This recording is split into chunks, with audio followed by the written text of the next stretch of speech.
พี่น้องเอาจะได้ลงไปย่างหาถามพี่น้องเอาปูแม่นของบอลนี่ของคืออะไรเนาะ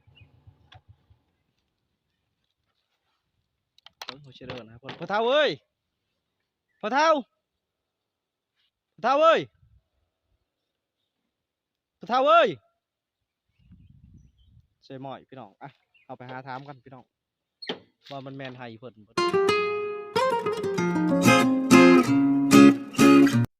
สุขสบายดีพ่อแม่พี่น้องมาพบกับข่าวพระเจ้าบาลเพิ่นคือเก่าทั้ง FC ฝั่งไทยและฝั่งลาวเนาะแล้วก็อยู่ต่างประเทศหรือว่าอยู่เยอรมันแน่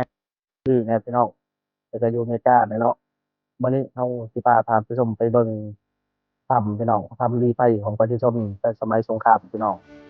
อันนี้เฮาก็สิพาท่านผู้ชมไปหาผู้เฒ่าพี่น้องผู้เฒ่าผู้ที่พาเฮาไปช่วงไปเที่ยวถ้ำที่สงกอยครับเฮาสิไปหาเราบ่ฮู้ว่าเราสิอยู่หรือบ่พี่น้องไปเบิ่งนำกันพี่น้องฝากติดตามอยู่เด้อพี่น้องเนาะกดไลค์ให้ข้าพเจ้าเนาะไปเบิ่งนำกัน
เนาะท่านผู้ชมวันนี้เฮาสิ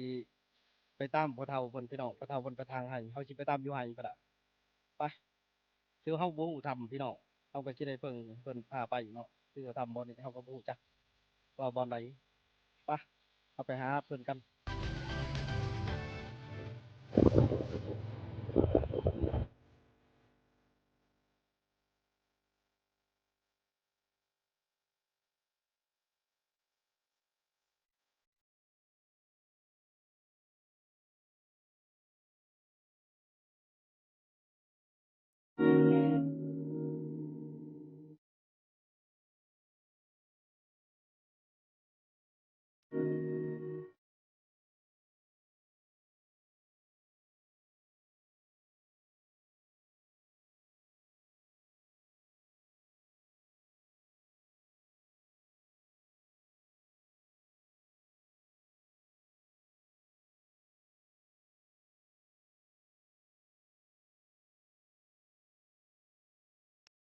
ท่านผู้ชม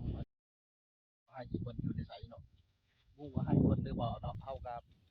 ไปตามร้านเราบอกว่าประมาณนี้เราว่าอยู่เดี่ยวบ่นั่นบ่นี่เนาะเฮาก็เลยตามมาแต่บ่ฮู้ว่าให้เราหรือให้ผู้อื่นเนาะอันนี้เฮาก็ยังบ่เห็นคนถ้าเห็นคนเฮาสิได้ถามพี่น้องไปหากันต่อพี่น้องหาตัวยากเด้อพี่น้องเอ้ยไป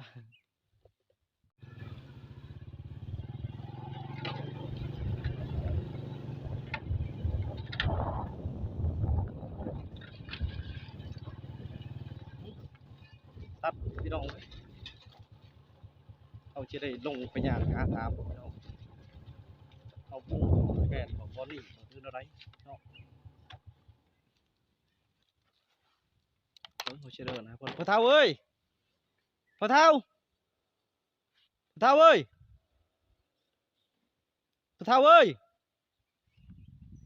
ใช่หมอยพี่น้องเอาไปหาถามกันพี่น้องว่ามันแมนไห้เพิ่นบ่หรือว่าอะไรเนาะหรือไห้ฟืนเขาก็สิได้ฮู้ข้อมูลว่าบอลใดกันแท้พี่น้องอันนี้มีแต่บอลเข้าทางกันนี่พี่น้องเฮาได้ยินเสียงเล่าแล้วพี่น้องถือว่าไห้เล่าอีหลีพี่น้อง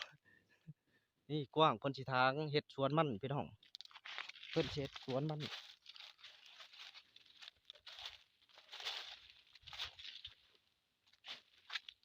โอ้ยถือว่าเฮาบ่ฮู้ทางอีหลีพี่น้องให้เล่าเฮาก็บ่ฮู้เนาะอันนี้เฮาก็มา ตามแบบร้านเราบอกเนาะเราก็เลยมาตามนี้คือว่าใกล้จากบ้านประมาณอยู่10 กว่ากิโลพี่น้อง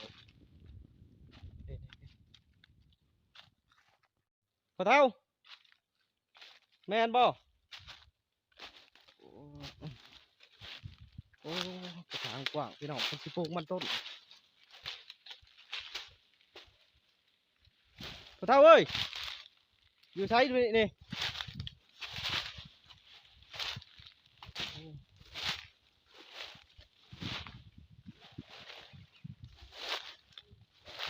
ฮะเอาแล้วแม่นไอ้ลี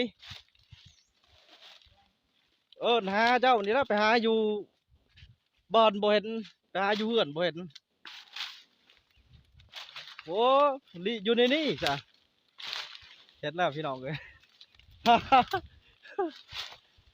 เห็นแล้วเด้โอ้ขึ้นมาชิบูตึก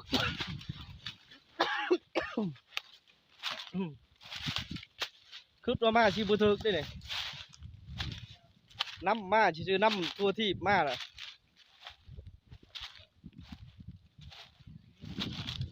อยากพาไปเบิ่งทำโตฮาวากันนะละทำอาหารทำดิ่งทำบอลใช้หรือเดียวนะใช้ กว้างเดี๋ยวเราแม่นมดบ่ให้เจ้าบ่อยู่พูอยู่แถวพูทางพูแม่นมดเนาะหาตัวยากเลยนะ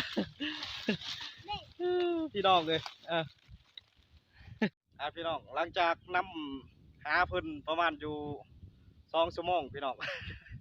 จะได้มาพ่อจะได้มาพบเพิ่นเขาไปหาเพิ่นอยู่เพื่อนถือว่าบ่เห็นเนาะแล้วก็มานำหาเพิ่นอยู่ให้ร้านเพิ่นบอก เอาชีผ้าให้เพิ่นไปเบิ่งอันนี้เพิ่นทางส่วนมันพี่น้องกว้างเอาชีผ้าเพิ่นไปเบิ่งทำพี่น้องคือเฮาบ่ทางจักดี อาศัยเพิ่น มานำอยู่ให้อยู่ป่าอยู่ดงพี่น้องใกล้เติบเนาะเนาะท่านผู้ชมมาได้กับเฮาก็สิได้พากันไปบนธรรมที่เฮาว่าหันนัดพี่น้องเนาะอันนี้เฮาก็พาเพิ่นไปเนาะถือว่าเพิ่นก็สละเวลาใส่พี่น้องเพิ่นกำลังทางให้เพิ่นก็พาเฮาไปเบิ่งจะให้พี่น้องได้เบิ่งได้ชมนำกันไปกันเนาะเพิ่นก็กำลังย่างกับร้านพี่น้อง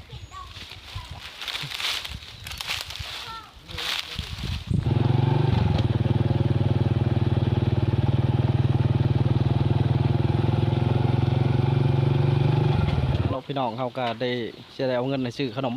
ซื้อขนมนั่งซื้อขนมกินถือว่าให้ร้านหน่อยพี่น้องซื้อขนมกิน ซื้อขนม เนาะพี่น้องถือว่าคลิปของเขาก็จะได้จบพี่น้องถือว่าคลิปที่ตามพ่อเฒ่าไปเบิ่งทำพี่น้องให้พี่น้องได้ติดตามตอนต่อไปพี่น้องว่าเขาสิหาทำตัวนี้พบหรือบ่พี่น้องไปชมคลิปหน้าพี่น้องขอขอบใจหลายๆบ๊ายบาย